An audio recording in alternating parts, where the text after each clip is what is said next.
Good morning everyone, welcome to civil services study. देखिए, ये practice set number 3 है UPPSC RO के लिए। ये सीरीज़ जो है हमारी परसों से स्टार्ट हो चुकी है। तो चलिए स्टार्ट करते हैं। प्रैक्टिस करेंगे इसमें हम हिंदी के प्रश्नों पर।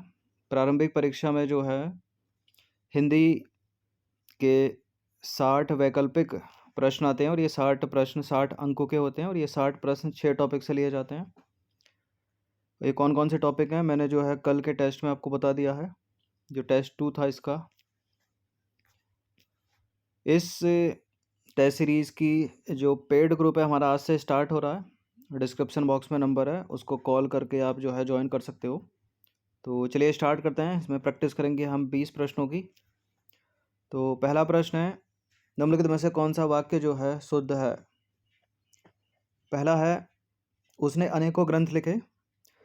महाभारत 18 दिनों तक चलता रहा। पेड़ों पर तोता बैठा है और तेरी बातें सुनते सुनते कान पक गए। शुद्ध वाक्य की पहचान कीजिए। 10 शुद्ध वाक्य आते हैं प्रारंभिक परीक्षा में, ठीक है। अब कभी कभी वो 10 में से 5 तो इस तरह से आ जाएंगे, 5 जो है शब्द शुद्धि आ जाएगी, या 10 के 10 ये आ जाएंगे इसी टाइप के, या 10 के 10 शब्द शुद्धि आ जाएगी। तो एलिमिनेट कर दीजिए।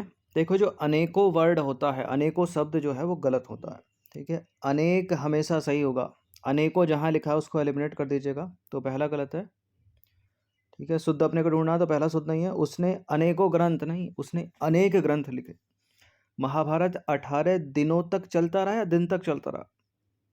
दिन सही होगा, गलत है। 18 दिन तक चलता रहा। पेड़ों पर तोता बैठा है। देखिए, पेड़ों पर तोता, तोता शक्तिमान है क्या जो एक बार में 3-4 पेड़ों पर बैठा है? ठीक है, पेड़ पर तोता बैठा है, ठीक है। पेड़ पर तोता बैठा है, ये भी गलत है। तेरी बातें सुनते सुनते कान पक गए, ये सही है, ठीक है। अगर भर गए यहाँ होता तो गलत हो जाता। तो तेरी बातें सुनते सुनते कान पक गई, ये सही है। बाकी उसने अनेक ग्रंथ लिखे, ना कि अनेकों। महाभारत 18 दिनों तक चलता रहा और पेड़ पर तोता बैठा है, ना कि पेड़ों पर। क्वेश्चन नंबर 2 है, शुद्ध वाक्य की पहचान कीजिए। उसने संतोष की सांस ली। सरिता जोर से हंस दी। वह धीमे स्वर में बोला, मुझे बहुत ज़्यादा आनंद आता है। देखिए, जैसे इंग्लिश में बैक के साथ रिटर्न आना, ब्लंडर के साथ मिस्टेक आना, ये सब गलतियाँ होती हैं। वैसे हिंदी की भी गलतियाँ होती हैं। तो बहुत और ज़्यादा तो दोनों एक ही स्वर निकाल रहे हैं, तो इनमें से एक ही प्रयोग होगा, यही अशुद्धि है। उसने संतोष की सांस ली। सरिता जोर से हंस दी। वह धीमे स्वर में बोला है, तीनों के तीनों करेक्ट हैं, डी वाला इनकरेक्ट है, ठीक है। मुझे बहुत आनंद आता है, तो सही क्या हो जाएगा? मुझे बहुत आनंद आता है, मुझे बहुत ज़्यादा आनंद आता है, गलत हो जाएगा। ये नंबर है, इस पर कॉल या व्हाट्सअप करके ग्रुप से जुड़ सकते हो आप। क्वेश्चन नंबर 3 पर आ जाइए। शुद्ध वाक्य की पहचान कीजिए। एक ही शुद्ध होगा। मैं पुस्तक को पढ़ता हूँ। हमने इस विषय को विचार किया। मैं रविवार के दिन तुम्हारे घर आऊँगा। और इनमें से कोई भी जो है सही नहीं है, शुद्ध नहीं है। देखिए, मैं पुस्तक को नहीं पढ़ता, मैं पुस्तक पढ़ता हूँ, गलत है पहला। हमने इस विषय को विचार किया, हमने इस विषय पर विचार किया, ठीक है, ये भी इनकरेक्ट है। मैं रविवार के दिन, देखिए रविवार, सोमवार, मंगलवार, बुधवार, ये अपने आप में दिन है, ठीक है। तो के दिन लगाने की आवश्यकता नहीं है। मैं रविवार को तुम्हारे घर जाऊंगा, या मैं सोमवार को तुम्हारे घर जाऊंगा, या मैं मंगलवार को तुम्हारे घर जाऊंगा, दिन लगाना गलत होगा। तो कोई भी इसमें शुद्ध नहीं है, तो डी होगा इसका आंसर। तो सारे के सारे इनकरेक्ट हैं ये। मैं पुस्तक पढ़ता हूँ, ठीक है, और हमने इस विषय पर विचार किया, और मैं रविवार को तुम्हारे घर जाऊंगा, या मैं सोमवार को तुम्हारे घर जाऊंगा, या मैं मंगलवार को तुम्हारे घर जाऊंगा। क्वेश्चन नंबर 4 पर आ जाइए। निम्नलिखित में से कौन सा वाक्य जो है अशुद्ध है? यानी 3 जो है शुद्ध हैं, एक जो है अशुद्ध है, उसी को ढूंढना है। पैरों में गुलामी की बेड़ियां पड़ गईं। वह क्या जाने कि मैं कैसे जी रहा हूँ। सिंह बड़ा भयानक था, सिंह बड़ा बेभत्स था। तो ऊपर वाला तो पता ही चल गया आपको कि इनमें से तो आंसर है नहीं, इन्हीं में से कहीं एक उत्तर है, ठीक है। तो इन दोनों को हटा दीजिए, दिमाग दौड़ाइए यहाँ पर। तो सिंह बड़ा विभत्स था या सिंह बड़ा भयानक था, कौन सा गलत है? गलत, गलत, ये वाला गलत है, भयानक वाला सही हो जाएगा। तो ऊपर का तीनों सही होगा, डी गलत। तो सिंह बड़ा बेभत्स था और सिंह बड़ा भयानक था, भयानक सही है, शब्द संबंधी गलती है यहाँ पर। क्वेश्चन नंबर 5 पर आ जाइए। निम्नलिखित में से अशुद्ध वाक्य की पहचान आपको करनी है। युग की मांग का यह बीड़ा कौन उठाता है? उसकी अक्ल चकरा गई, उस पर घड़ों पानी गिर गया, वह घनश्याम पर बरस पड़ा। ये कई बार पूछा है पहले एग्जाम में। युग की मांग का यह बीड़ा कौन उठाता है, ये करेक्ट है। उसकी अक्ल चकरा गई, चकरा गई या चक्कर खा गई? चकरा गई सही है। वह घनश्याम पर बरस पड़ा, ये भी सही है। उस पर घड़ों पानी पड़ गया सही होगा, ठीक है। ये गिर गया गलत है, तो कई बार एग्जाम में पूछा ये वाला। तो करेक्ट क्या हो जाएगा? उस पर घड़ों पानी पड़ गया, न कि गिर गया। चलिए क्वेश्चन नंबर 6 पर आ जाइए। गीता सुंदर है में विशेष्य कौन है? देखिए, जो विशेष्य होते हैं, विशेष ऐसे शब्द होते हैं जो विशेषण की विशेषता बताते हैं। तो यहाँ विशेषण क्या हो जाएगा? सुंदर, और गीता होगी विशेष, ठीक है। तो गीता कैसी है? गीता सुंदर है, तो गीता की विशेषता बताई जा रही है ना। तो गीता हो गई विशेष और सुंदर हो गया विशेषण। ये हो गया विशेष, ये हो गया विशेषण, तो ए सही है, ठीक है। तो ए करेक्ट हो जाएगा। तो देखिए, जिस संज्ञा अथवा सर्वनाम शब्द की विशेषता बताई जाती है वह विशेष कहलाता है। जैसे कि गीता सुंदर है, इसमें सुंदर जो है वो विशेषण है और गीता है विशेष। अच्छा, ये विशेषण विशेष जो है, जो विशेषण शब्द है वो विशेष से पहले भी आ सकता है और बाद में भी आ सकता है, ठीक है। अगर पहले आएगा तो उसके बारे में देखें। जैसे कि थोड़ा सा जल लाओ, 1 मीटर कपड़ा लाओ। अब ये जल जो है ये विशेष है, और थोड़ा सा 1 मीटर, ठीक है, ये हो गया विशेषण। ये विशेषण, ये विशेष। अब बाद में आएगा तो रास्ता विशेष हो गया, खीरा विशेष हो गया, ठीक है। रास्ता कैसा है? लंबा है या छोटा है? खीरा कैसा, कड़वा है या मीठा है? ठीक है। तो विशेष जो है, जो विशेषण होता है वो विशेष के पहले भी आ सकता है और बाद में भी आ सकता है। ऊपर कहाँ था? ऊपर वाले प्रश्न में, प्रश्न नंबर 6 में बाद में था, गीता सुंदर है। अब देखिए, विशेषण के जो है 4 भेद होते हैं। गुणवाचक विशेषण, परिमाणवाचक विशेषण, संख्यावाचक विशेषण, संकेतवाचक विशेषण अथवा सार्वनामिक विशेषण। अब थोड़ा डीप चलेंगे हम हल्का सा। क्वेश्चन नंबर 7 पर आ जाइए। निम्नलिखित में से कौन सा शब्द विशेषण नहीं है? कायर, चमकीला, पिघला, परिश्रम। जब बार बार आप इनकी प्रैक्टिस करेंगे तो शब्दों से आपको पता चल के आराम से एलिमिनेट कर पाएंगे। जैसे कि कायर, अगर इसको हम रिलेट करें, मोहन कायर है, तो मोहन विशेष्य हो गया, कायर विशेषण हो गया, तो ये तो विशेषण हो गया। चमकीला, सूरज चमकीला है तो सूरज विशेष हो गया, चमकीला उसकी विशेषता हो गई, विशेषण है ये भी, ठीक है। बर्फ़ पिघल गया या आइसक्रीम पिघली हुई, तो आइसक्रीम हो गई विशेष, पिघला हो गया विशेषण। यहाँ परिश्रम विशेषण नहीं है, ठीक है। यहाँ परिश्रम विशेषण नहीं है, तो डी आंसर हो जाएगा। तो देखिए, जिन विशेषण शब्दों से संज्ञा अथवा सर्वनाम शब्दों के गुण दोष का बोध हो उनको गुणवाचक विशेषण होते हैं वो। जैसे कि अगर हम कुछ इनके उदाहरण देखें तो जो भाव को दर्शाए, जैसे कि अच्छा, बुरा, कायर, डरपोक, ठीक है। जैसे मोहन का एग्जाम्पल ले लो, मोहन कायर है, डरपोक है, वीर है, बुरा है, अच्छा है, तो ये सब भाववाचक, ठीक है, विशेषण हो गए जो भाव निकाल रहे हैं।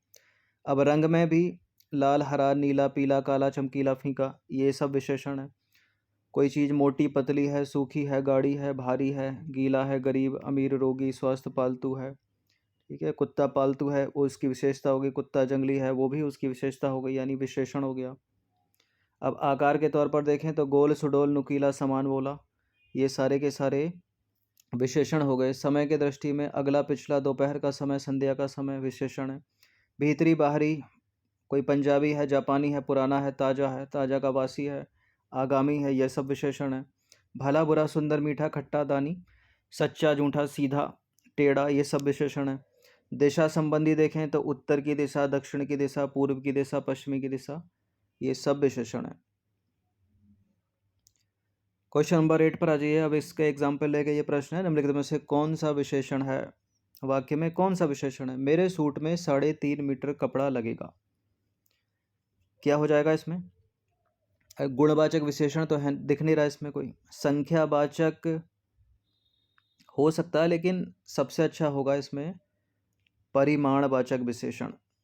ठीक है, क्या हो जाएगा? परिमाणवाचक विशेषण, ऑप्शन नंबर बी। तो जिन विशेषण शब्दों से संज्ञा या सर्वनाम की मात्रा अथवा नापतोल का विरोध होता है, ठीक है, नापतोल का ज्ञान होता है, ध्यान दीजिएगा, सर्वनाम की मात्रा अथवा नाप तोल का ज्ञान होता है, वहाँ पर परिमाणवाचक विशेषण होता है। और परिमाणवाचक विशेषण के दो भेद होते हैं, दो उपभेद होते हैं, एक निश्चित परिमाणवाचक, एक अनिश्चित परिमाणवाचक। समझते हैं इसको? निश्चित परिमाणवाचक मतलब जिन विशेषण शब्दों से वस्तु की मात्रा का ज्ञान हो, जैसे कि एग्जैक्ट है। कैसे? मेरे सूट में 3.5 मीटर कपड़ा लगेगा, बिल्कुल एग्जैक्ट है। 3.5 मीटर कपड़ा, 5.5 मीटर कपड़ा, 10 मीटर कपड़ा, 10 किलो चीनी ले आओ, एग्जैक्ट है। ठीक है, 10 किलो मंगाइए या 5 किलो मंगाइए, 2 किलो मंगाइए। 2 लीटर दूध गर्म करो। ठीक है, यह है निश्चित परिमाणवाचक।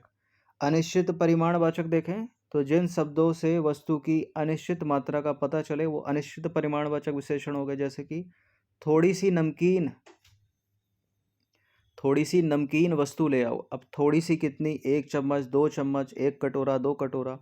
कुछ आम दे दो, कितने? कुछ, 2, 10, 20। ठीक है, थोड़ा सा गर्म दूध कर दो। अब कितना थोड़ा? आधा कप, पूरा कप। ठीक है, ये सब होते हैं निश्चित परिमाण और अनिश्चित परिमाण। क्लियर? चलिए अब आ जाइए क्वेश्चन नंबर 9 पर। ये पर्यायवाची आ गए हैं, इनमें से कौन सा आग का पर्यायवाची नहीं है? तो पर्यायवाची भी 10 पूछे जाते हैं, 6 टॉपिक में पर्यायवाची भी हैं, 10 पर्यायवाची भी हैं। ठीक है, अनल, हुताशन, 5 जन्य, अनिल। तो अनल है आग का, हुताशन है, 5 जन्य है, अनिल नहीं है। अनिल हवा का पर्यायवाची है। तो अनिल यहाँ पर हवा का पर्यायवाची है, इंपॉर्टेंट है, कई बार पूछा है एग्जाम में। ठीक है, अनल अनिल करके कई बार पूछा है। तो आग हो गया अग्नि, वैश्वानर, पावक, अनल अग्नि, दब हुताशन, रोहिताश ऊष्मा, ताप तपन, जलन आतिशात, 5 जन्य ज्वाला, धनंजय दावानल, दावाग्नि। ठीक है, बाड़ब बही, ये सब जो है अग्नि के पर्यायवाची हैं। और इम्पोर्टेंट वैश्वानर, हुताशन। ठीक है, बहुत पूछे जाते हैं ये एग्जाम में। 10वां प्रश्न है, निम्नलिखित में से कौन रात्रि का पर्यायवाची नहीं है? यामिनी, त्रियामा, विभारी, त्रिपथगा। तो यामिनी है, त्रियामा है, विभारी है, त्रिपथगा नहीं है। त्रिपथगा ये जो है वो गंगा का पर्यायवाची है। तो त्रिपथगा गंगा का पर्यायवाची है। बाकी रात्रि के, रात, रैन, रजनी, निशा, यामिनी, तमी, निशी, त्रियामा, विभारी। बड़ा पूछा गया एग्जाम में, विभारी को बहुत रिपीट करते हैं। और यामिनी याद रखिएगा, त्रियामा याद रखिएगा। याद तो सभी रखने हैं, लेकिन पुनरावृत्ति जिनकी होती है एग्जाम में वो बता रहा हूँ मैं। अब रात, रैन, ठीक है, निशा ये तो पूछेगा नहीं। क्वेश्चन नंबर 11 पर आ जाइए। विष्णुपदी किसका पर्यायवाची है? विष्णुपदी उसी का पर्यायवाची है जिसका पर्यायवाची था निम्नगा, जिसका पर्यायवाची था त्रिपथगा, यानी गंगा का पर्यायवाची है विष्णुपदी। तो गंगा के पर्यायवाची शब्द को यदि हम देखें तो विष्णुपदी गंगा का पर्यायवाची है। देव नदी, मंदाकिनी, भागीरथी, देवपगा, ध्रुपद, ध्रुवनंदा, त्रिपथगा, नदीश्वरी, सुरसरी, अमर तरंगिनी, देव नदी, जाह्नवी, सुरसरिता। जो मोस्ट इम्पोर्टेंट है वो है विष्णुपदी, ठीक है, मंदाकिनी, जाह्नवी, त्रिपथगा बड़ा पूछा जाता है एग्जाम में। 12वां प्रश्न है, आकाश का पर्यायवाची कौन सा नहीं है इसमें? अंतरिक्ष, द्विब, द्विज, पुष्कर। द्विज नहीं है, ठीक है, द्विज का मतलब है ब्राह्मण। तो द्विज एक ब्राह्मण का पर्यायवाची है। आकाश के पर्यायवाची देखें तो अंबर, अनंत, अंतरिक्ष, अभ्र, आसमान, गगन, द्विब, ठीक है, नभ, पुष्कर, व्योम, विष्णुपद, सारंग और फलक। तो विष्णुपद यहाँ पर जो है आकाश का पर्यायवाची है, और विष्णुपदी किसका था? गंगा का। एक मात्रा से पर्यायवाची बदल गया। चलिए क्वेश्चन नंबर 13 पर आ जाइए। निम्नलिखित में से कौन सा जो है सारंग का पर्यायवाची नहीं है? हाथी, कामदेव, धनुष, व्याघ्र। सारंग एक ऐसा शब्द है जो बहुत सारे शब्दों का पर्यायवाची है। हाथी का भी पर्यायवाची है, कामदेव का भी है, धनुष का भी है, व्याघ्र का नहीं है। अगर सिंह होता ना तो सारंग सिंह का हो जाता। तो सारंग के पर्यायवाची शब्द ये हैं कुछ, देख लीजिए इनको। तो ये सब जो है सारंग के पर्यायवाची हैं। ठीक है। सिंह केसरी शेर महावीर हरि, मृगपति बनराज शार्दूल, नाहर मृगराज हिरण मृग हरिण कुरंग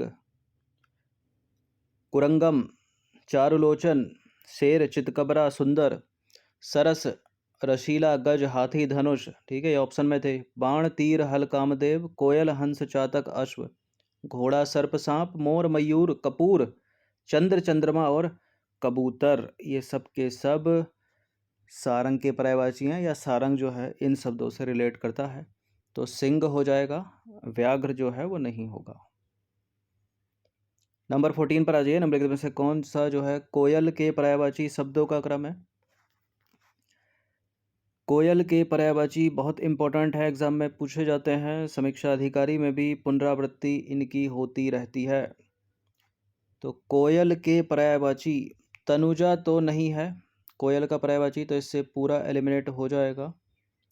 तलैया सर बापी सरसी, इसको भी हटा दीजिए। अर्कजा रवि तनया सूर्य सुता कालिंदी, ये यमुना के पर्यायवाची हैं। बाकी कोकिला पिक वसंत दूत सारिका, ये सब कोयल के पर्यायवाची हो जाएंगे। डी हो जाएगा इसका आंसर। पिक में बंधु लगा देते, पिक बंधु, तो आम का हो जाता। तो कोकिला हो गया, पिक हो गया, काकपाली, बसंत दूत, सारिका, वन प्रिय और कुहुकनी, ये सब कोयल के पर्यायवाची हैं। नंबर 15 पर आ जाइए। निम्नलिखित में से कौन सा यमुना का पर्यायवाची नहीं है? कृष्णा, सूर्यपुत्री, शैलजा, श्यामा। कौन सा है जो इसमें यमुना का पर्यायवाची नहीं है? ठीक है, शैलजा जो है यमुना का पर्यायवाची नहीं है, क्योंकि शैलजा नदी का पर्यायवाची है। बाकी श्यामा, कृष्णा, सूर्यपुत्री, ये सब यमुना के पर्यायवाची हैं। तो पहले देखेंगे यमुना के पर्यायवाची, उसके बाद देखेंगे नदी के पर्यायवाची को। तो यमुना के पर्यायवाची होते हैं जमुना, अर्कजा, कलिंदजा, ठीक है, कलिंद शैलजा, कालिंदी, कालगंगा, कृष्णा, तरणिजा, श्यामा, यमानुजा, भानुजा, सूर्यजा, सूर्यतनया, सूर्यपुत्री, सूर्यसुता, रवितनया। ये जो रेड कर रखे हैं ये मोस्ट इंपॉर्टेंट है। और नदी के हैं सरित, सरिता, नद नदया, सरी, सरित, सलिला, ठीक है, तटनी, तटी, तरंगणी, आपगा, ठीक है, आपगा, निम्नगा, निर्झरणी, जलमाला, प्रवाहिणी, तरंगवती, शैलजा। कलिंद शैलजा यमुना का है और केवल शैलजा नदी का है, याद रखिएगा। ठीक है, वाहिनी, निर्झरी, ये सब जो हैं, तरंगिणी, ये सब नदी के पर्यायवाची हैं।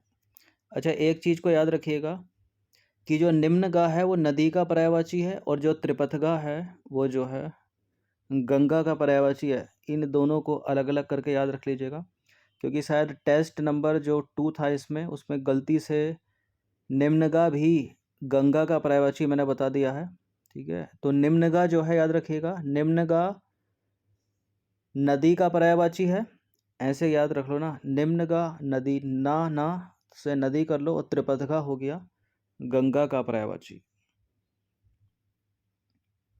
अब यूपीपीएससी आरओ एआरओ प्री, ठीक है, ये 2021 का सिलेबस था, और जो 2022 में इस बार वैकेंसी आ रही है, ठीक है, उसका भी सेम ही सिलेबस है। तो सिलेबस सम वही है, ठीक है, कि पेपर 1 होता है, बता दिया होगा, डिस्क्रिप्शन में डाल दिया है, मैंने ग्रुप में भी सेंड किया था आपको। 2 घंटे की समय सीमा। जीएस पेपर 1 की बात करें, 140 प्रश्न जीएस में आएंगे, और 140 का पूर्णांक होगा इनका, यानी एक प्रश्न जो है 1 नंबर का है। यह है प्रीलिम्स के समीक्षा अधिकारी के सामान्य अध्ययन का सिलेबस। ठीक है, सामान्य विज्ञान है, इतिहास है, भारतीय राष्ट्रीय आंदोलन है, भारतीय राजतंत्र है, अर्थव्यवस्था, संस्कृति है, भारतीय कृषि, वाणिज्य, व्यापार है, जनसंख्या, पर्यावरण, नगरीकरण से प्रश्न पूछे जाएंगे, विश्व का भूगोल, भारत का भूगोल, प्राकृतिक संसाधन, अधुनातन राष्ट्रीय अंतर्राष्ट्रीय घटनाक्रम यानी राष्ट्रीय अंतर्राष्ट्रीय करंट अफेयर्स, सामान्य बौद्धिक क्षमता, जो कि 8 से 10 प्रश्न इसमें रीजनिंग वाले आते हैं, एक आधा प्रश्न मैथ का होता है। ठीक है, यानी 140 में से 130 प्रश्न या 127-28 प्रश्न जीएस के आएंगे, बाकी 12 से 10 प्रश्न जो है इसमें आते हैं रीजनिंग टाइप के, मैथ टाइप के। ठीक है, सामान्य बौद्धिक क्षमता। बाकी इसमें आएगी उत्तर प्रदेश की शिक्षा संस्कृति से प्रश्न, उद्योग, कृषि, व्यापार, रहन सहन, जो कि है आपकी केसी नंदन त्रिपाठी की परीक्षा वाणी, सब उससे कवर हो जाना है। और हिंदी में जो उसी दिन एग्ज़ाम होता है, बीच में कुछ गैप होता है, तो 1 घंटे का हिंदी का पेपर होता है। 1 घंटे का इसलिए होता है क्योंकि 60 ही प्रश्न पूछे जाते हैं, 60 प्रश्न 60 अंक के हैं। ठीक है, दोनों पेपर एक ही दिन में होंगे, प्रथम पाली और द्वितीय पाली में। और ये 60 जो टॉपिक हैं वो हिंदी के वो हैं विलोम, वाक्य एवं वर्तनी शुद्धि, अनेक शब्दों के लिए एक शब्द, तत्सम तद्भव, विशेष विशेषण और पर्यायवाची शब्द। ये बहुत आसान ही है क्योंकि गिने चुने 6 टॉपिक है, वरना कुछ प्रश्न कुछ टेस्ट ऐसे होते हैं जिसमें हिंदी के 10-10 12-12 टॉपिक पूछे जाते हैं, अलंकार, रस, छंद सब घुसा देते हैं उसमें। ठीक है, पैसेज भी उसमें डाल लेते हैं, लेकिन इसमें ऐसा नहीं है, गिने चुने 6 टॉपिक हैं और एक एक टॉपिक से 10-10 सवाल हैं। सबसे अच्छी बात है ये है। नंबर 16 पर आ जाइए। निम्नलिखित में से कौन सा तब शब्द जो है तत्सम नहीं है?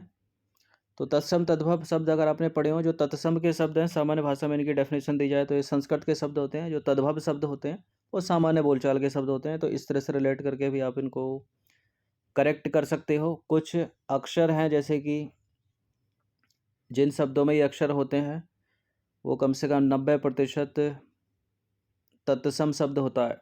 ठीक है, इनको याद रखिएगा। तो अमृत, अमोल, अन्न, अन्यत्र, इनमें से कौन सा तत्सम शब्द नहीं है, यानी वो तद्भव होगा? कौन सा है वो? अमृत तत्सम शब्द है, अन्न तत्सम शब्द है, अन्यत्र तत्सम शब्द है। देखिए त्र आ गया इसमें। अमोल जो है ना, अमोल वो एक तद्भव शब्द है, सामान्य बोलचाल का शब्द है।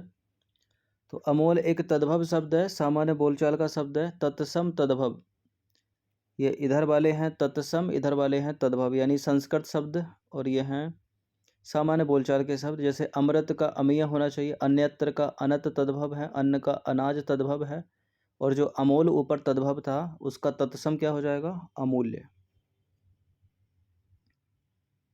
नंबर 17 पर आ जाइए। निम्न में से कौन सा तद्भव शब्द नहीं है? अगाड़ी, अदरक, अंधकार, अचरज। अगाड़ी तद्भव है, अदरक तद्भव है, आद्रक होता है इसका तत्सम, अचरज तद्भव है, अंधकार एक तत्सम शब्द है। ठीक है, अंधकार का तद्भव क्या होगा? अंधेरा। नंबर 18 पर आ जाइए। इनमें से कौन सा तत्सम तद्भव शब्दों का सही युग्म नहीं है? बताइए कौन सा युग्म सही नहीं है? यह है तत्सम इधर वाले, यह है तद्भव इधर वाले। अग्निष्ठिका का अंगीठी, अट्टालिका का अटारी, अंगुष्ठिका का अंगूठी और आलवण का अलवणीय। देखिए अग्निष्ठिका का जो तद्भव होता है वो अंगीठी होता है, सही है। अट्टालिका का अटारी, अंगुष्ठिका का अंगूठी बड़े इंपॉर्टेंट है, पूछे जाते हैं। आलवण और आलवणीय ये जो जोड़ा है गलत है तत्सम तद्भव का, क्योंकि आलवण आलवण एक तत्सम शब्द है, इसका तद्भव आलवणीय नहीं होगा, अलोना होगा। क्या होगा? अलोना, और जो कि एक इम्पोर्टेंट शब्द है। क्वेश्चन नंबर 19 पर आ जाइए। निम्नलिखित में से कौन तत्सम शब्दों का समूह है? सारे के सारे तत्सम होने चाहिए उसमें, अगर एक भी तद्भव होगा तो उसको एलिमिनेट कर दीजिएगा। उलूक, कज्जल, उष्ट्र, आषाढ़, ये पहले में अधिकतर जो है सारे के सारे तत्सम लग रहे हैं। दूसरा देख लेते हैं। आंगन, कज्जल, आंत, आषाढ़। देखिए शाह शब्द में तो बताया था ना, कुछ शब्द ये शब्द जो जिसमें आते हैं ये तत्सम होते हैं। अब ये लग रहा है, लेकिन ये आषाढ़ आषाढ़ तो ये तद्भव होगा, तो हटा दीजिए इसको। ठीक है, सेम ही तो शब्द है आषाढ़ आषाढ़। ऊण, ऊंचा, उबटन, कचहरी। कचहरी एक तद्भव शब्द है, कात्यग्रह इसका तत्सम होता है, ये गलत है।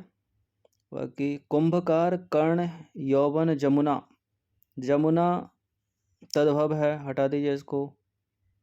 तो पहला वाला जो हो जाएगा उलूक, कज्जल, उष्ट्र और आषाढ़, ये सारे के सारे तत्सम शब्द हैं। तो उलूक उल्लू का, कज्जल काजल का, उष्ट्र ऊंट का और आषाढ़ जो है ये सारे के सारे तत्सम शब्द हो गए। आषाढ़ का तद्भव क्या होगा? आषाढ़। ठीक है, ये हो जाएगा। क्वेश्चन नंबर 20 पर आ जाइए। नारियल का तत्सम रूप है नारियल जो कि एक तद्भव शब्द है, बड़ा ही इम्पोर्टेंट है, इसका तत्सम रूप क्या होता है इनमें से? नारिकेल होता है। और नारिकेल भी कौन सा वाला सही है? ये वाला, ऑप्शन नंबर ए। ठीक है, छोटी वाली मात्रा। तो नारियल का तत्सम रूप क्या हो जाएगा? नारिकेल। तो ये 20 प्रश्न थे RO ARO के लिए, इनकी प्रैक्टिस कर लीजिएगा। और आप पेड ग्रुप से जुड़ सकते हो जिसमें मिलेंगे आपको फुल टेस्ट। डिस्क्रिप्शन बॉक्स में नंबर है, उस पर कॉल या व्हाट्सअप करके। धन्यवाद।